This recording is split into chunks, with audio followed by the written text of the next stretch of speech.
really far away. I don't know if you can see my full outfit, but I think the red shoes go rather well with the red bag. What do you think?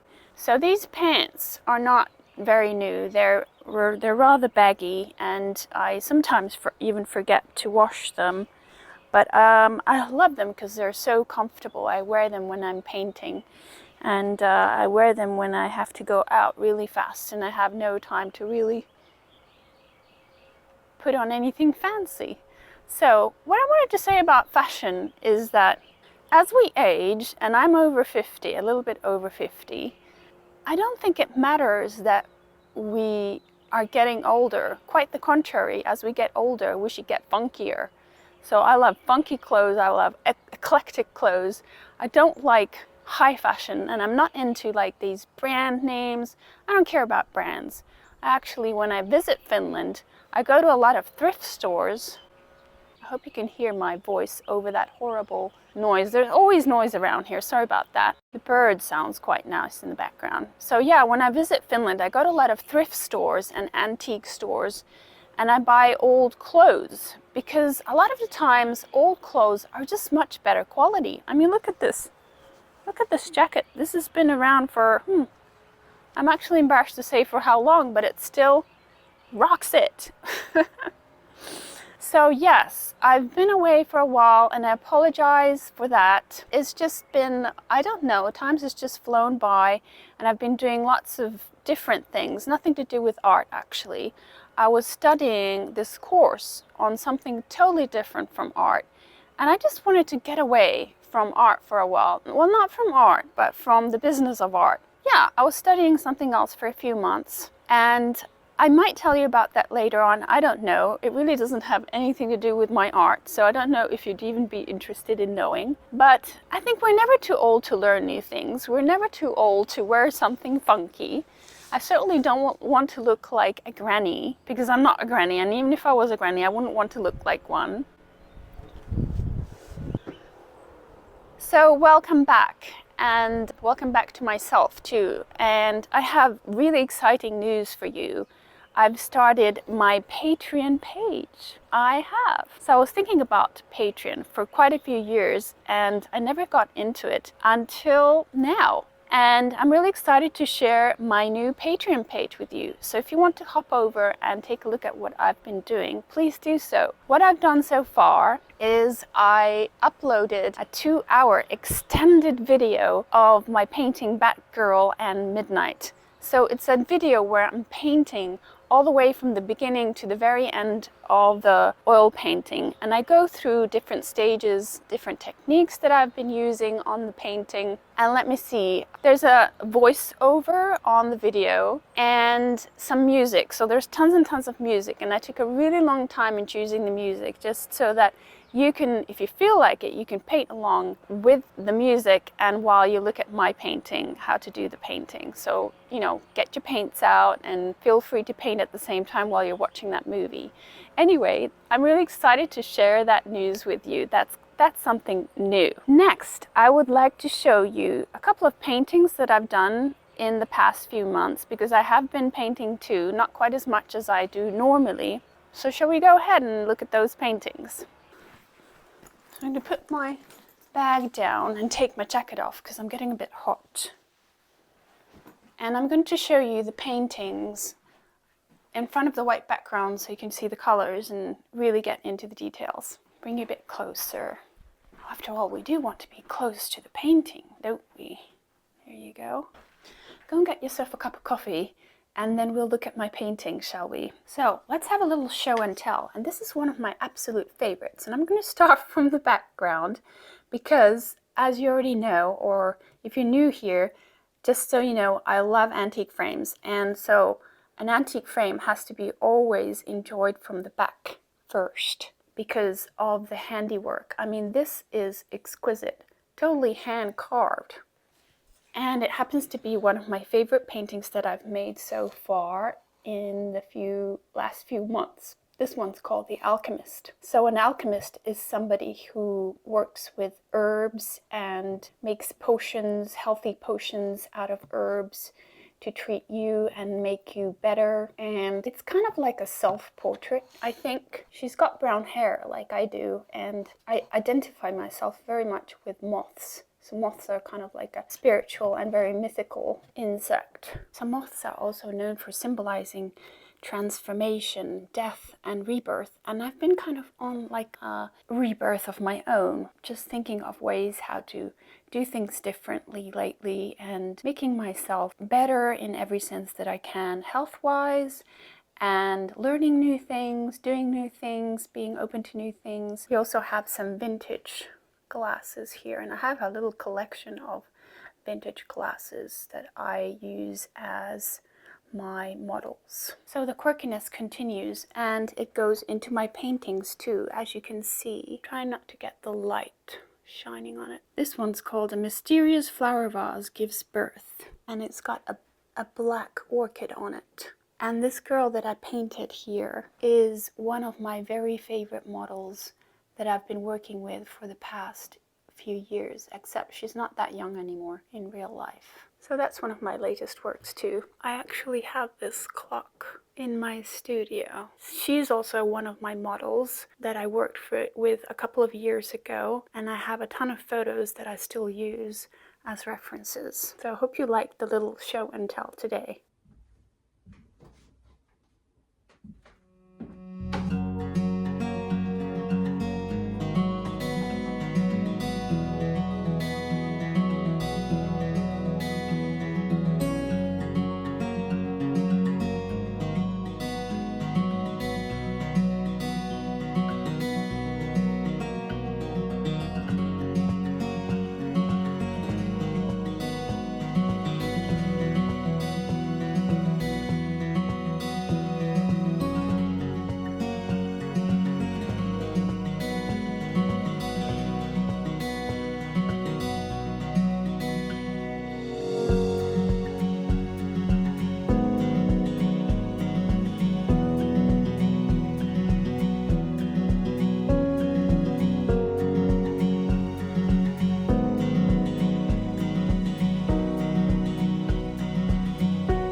So I wanted to actually tell you what things I've been up to this week. Well, I'm working on the next Patreon video, which is going to be about the initial stages of an oil painting.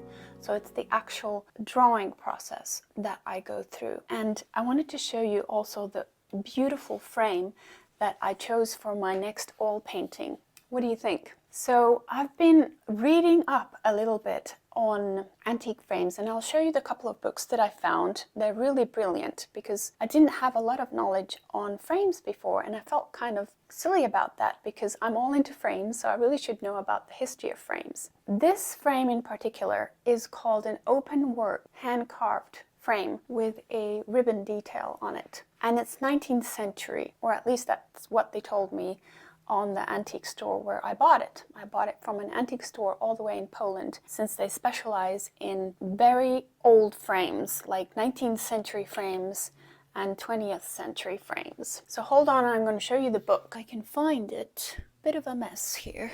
Here's one of them.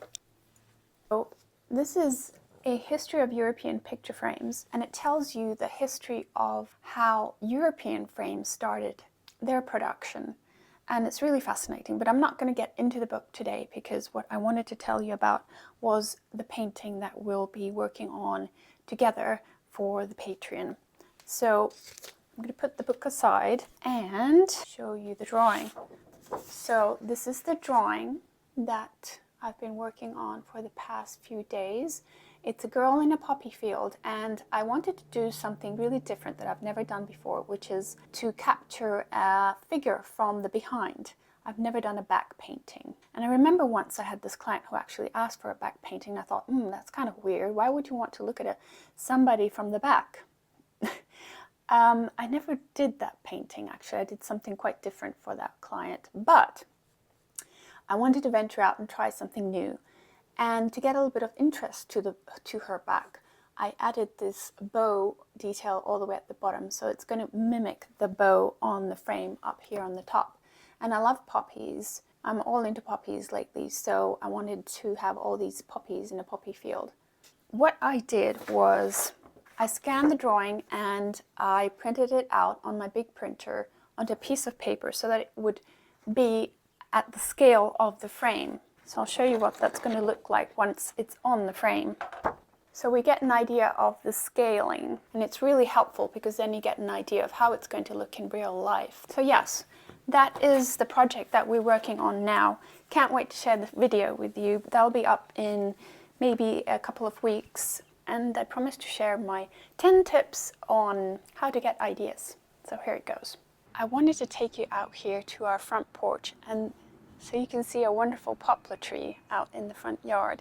And it's so beautiful out here. I just thought I need a minute to enjoy the outside air before I let you go. I did promise to go through my 10 tips for how to stay inspired. So this is a notebook that I keep next to me by my bedside. So, quick guide to how to stay inspired. Number 1, keep notes. So keep a notepad by you like at bedtime. The reason why I do this is because sometimes I wake up in the middle of the night, and it's usually at that magic hour at 3 a.m. I wake up and I have ideas. So it's really useful to have a notepad. This one's a really pretty one. I'll show it to you. My favorite dragonflies and flowers. Getting close to rush hour. I hope you can hear me. Ideas are so precious, and if you don't do a little sketch of it right away, then you might forget. And those little tiny sketches that I do on my small notepads, the ones that fit in my purse, I'll then transfer it into a sketchbook. So that would be number 2. Keep a sketchbook at all times. And in your sketchbook, you can go, as time goes by, you can work on like separate sheets of paper and then stick them into your sketchbook as you go. And that way you also see the way things start to evolve, you know, like, oh, I had this idea and then it evolved to the second idea. And now I think I'm ready to paint from these ideas all put together. Number 3, take lots and lots of photos and keep them on a file in your computer. So I have tons and tons of photos that I've taken from all our trips, and even just out here in the garden, I might see something that really interests me, or a tree or a leaf or a bug, and I'll go and take a photo of it, and that way I'll have lots and lots of recordings of things that have interested me. And when I don't have any ideas whatsoever, I'll go into that file and I'll just be looking at those photos, and those photos will start to stir an inspiration inside me. Have them organized. Like the way I do it is I have like one file for flowers, one for foliage, one for houses, another one for insects. I actually have separate insect folders, like a file for moths, a file for butterflies, dragonflies, bees. Yeah, I could go on forever. Anyway, you get the idea. Number 4, if you can and you have friends that would model for you, take photos of your friends, dress them up in funny clothes or whatever fancies you. Sometimes I rent clothes from the vintage store, like vintage dresses, and it's just so lovely to take photos of young girls in like these funky clothes. So that's number 4. Number 5 is exercise. I know that sounds really funny, but yes, when you exercise, you get those endorphins working, and you open up your chakras that are in different parts of your body. And when your chakras are open, the inspiration can flow through you and into whatever you're doing. So when I exercise, I love swimming. So when I'm swimming, sometimes I might be like just swimming my laps, and suddenly I get an idea. And John actually said to me, well, why don't you take a notebook with you and have it like next to you by the pool, and that way you won't forget. I haven't got that far yet. I guess it's because I'm afraid I'm going to wet the paper, but I should take my own advice and have a notebook even by the pool. Okay, number 6 is walk in nature. And why do we want to walk in nature is because nature is so abundant. There's so many ideas in nature. I mean, just by looking at one flower, you can get ideas. You can do anything with just by looking at this beautiful tree. So I love nature and I love walking in nature, and we do that quite often. Here in Atlanta, we're very, very fortunate to have beautiful parks, and when we go on trips, we'll go hiking. That's one of my favorite things to do. Let's see, number 6. No, we already did number 6. Was walk in nature and to connect with spirit nature. Number 7 is to look at art, but not on social media. Look at art in museums. Go to museums. I personally like realistic art, so I tend to prefer the museums that have realistic painting. If you're more like a realist painter, then I suggest you go to a museum and look at realist paintings. And you'll also learn by just looking at them, looking at the technique, and you'll see how things are structured. So for instance, I'll give you an example. I love hummingbird paintings, as you might already know, and I had a chance to go to the High Museum here in Atlanta, and for the first time in my life I saw a painting by Michael Johnson Heade, and oh my goodness, I've seen his paintings online on the computer, but seeing it up live was just amazing. I mean, I even figured out how he did certain things by being able to see it up live. If you see it on the screen, it's just different. It's much more flat, and you don't see how the paint is structured. So seeing the painting up live, you can actually see, oh, that bit of yellow is on top of the blue, and under the blue is the white. So then you're like, oh, that's how he does his water lilies or whatever. Okay, number 8. Number 8. Oh, before I go to number 8.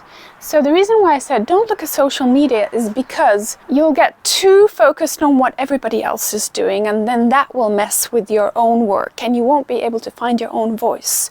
So do look at art by artists that have passed a long, long time ago, and you'll learn things that you won't see in the work today online. Besides, being online a lot kind of messes up with your brain. At least it does with mine. I don't know if you've noticed that. Does it happen to you?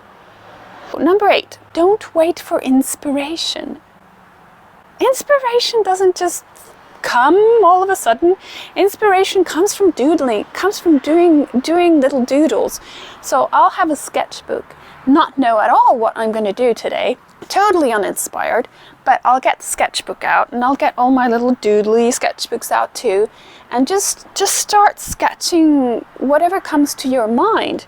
Or look at a photograph and start like drawing parts of the photograph that are interesting to you, and suddenly you'll just realize that you're on a roll. Number 9, and I should take my own advice on this, is don't ever throw old sketches out, however bad they might look. And I do that a lot. I'm like, oh my god, this is awful, and I just throw it away. Don't do that, because even those awful looking old sketches might trigger some new ideas. And number 9, get enough rest. And the reason why I say that is because when you get rest, you're connecting with your subconscious. When you're resting, your subconscious is working.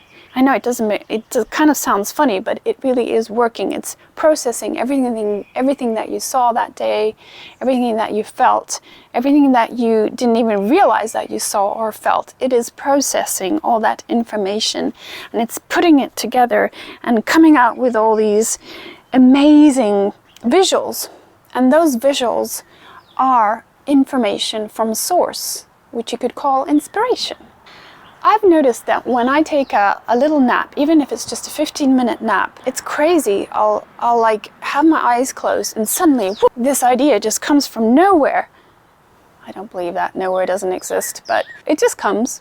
It comes from source, it comes from nature, it comes from Mother Earth, it comes from connecting to Mother Nature or Spirit or whatever you like it to call it.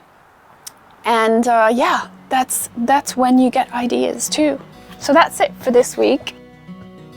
Okay, so that's it for today, and I hope you enjoyed my video and got something useful out of it, or at least a little bit of inspiration to go and paint. Can't wait to see you next time. Bye. Thank you so much for being here. Frida, don't want to step on your tail, sweetheart.